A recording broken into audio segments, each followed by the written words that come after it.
Well, folks, we now know that Toxic Joe Biden lied not once, not twice, not even three times, but four times. Toxic Joe Biden lied four times in his declaration on Friday that he was announcing to us Israel's peace plan for Israel's war for survival in the Mideast. He told us this is Israel's plan that I'm giving to you. Four times, and all four times, as you might expect, it was a lie. It was a lie. He stood, Joe Biden, Toxic Joe Biden, the President of the United States, stood at a podium with the White House seal and deliberately lied to the world about the ghastly surrender plan, which is what it was, as I pointed out yesterday, that he was trying to foist on Israel. And to help enable him to do it, he lied and said it came from Israel.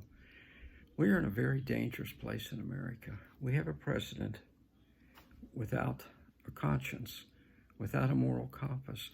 Joe Biden has always been this way.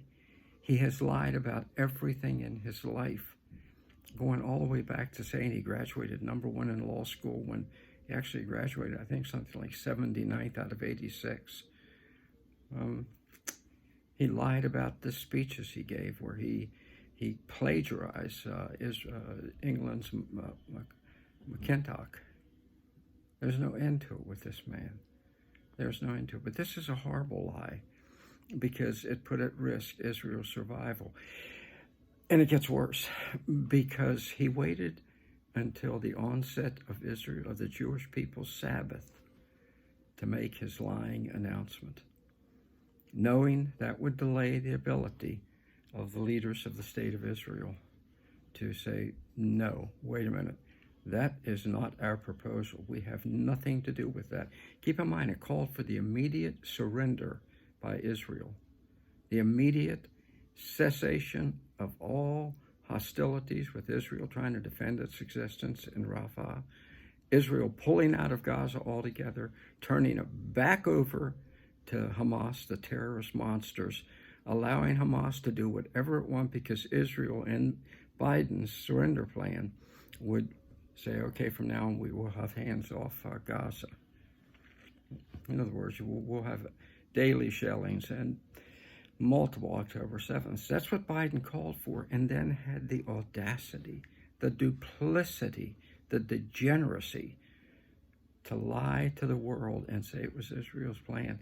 Immediately, even though it was the Sabbath, both parties in Israel, the left and the right, said that's not our plan. He is lying. Netanyahu said, no, he is lying. That is not our plan. We can't have a president like this. We cannot have a president like this who is a man without a conscience, without a moral compass. May I say, a man without a soul. It's hard to look back on anything in Joe Biden's life that was not corrupt and rancid and fetid, because that's how he's chosen to live his life. Anything to get ahead for Joe Biden. And that's why I'm voting for the convicted criminal.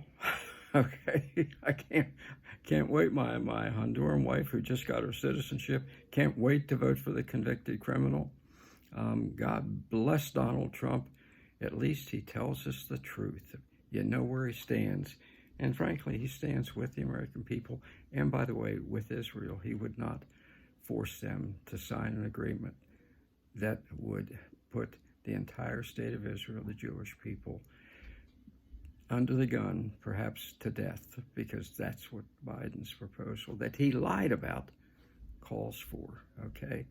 I know Hamas. I've met with Hamas. They want Israel destroyed. They want the Jews killed. So Biden comes out with a proposal to enable them to do it, restore them to power, let them build their tunnels, arm themselves again. And he says it's Israel's proposal. What a dastardly man. Folks, double your efforts, redouble your efforts, quadruple your efforts to get Trump elected on November 5th. Convicted felon? Excellent. When he gets to the White House, he can pardon himself. Let's do this thing.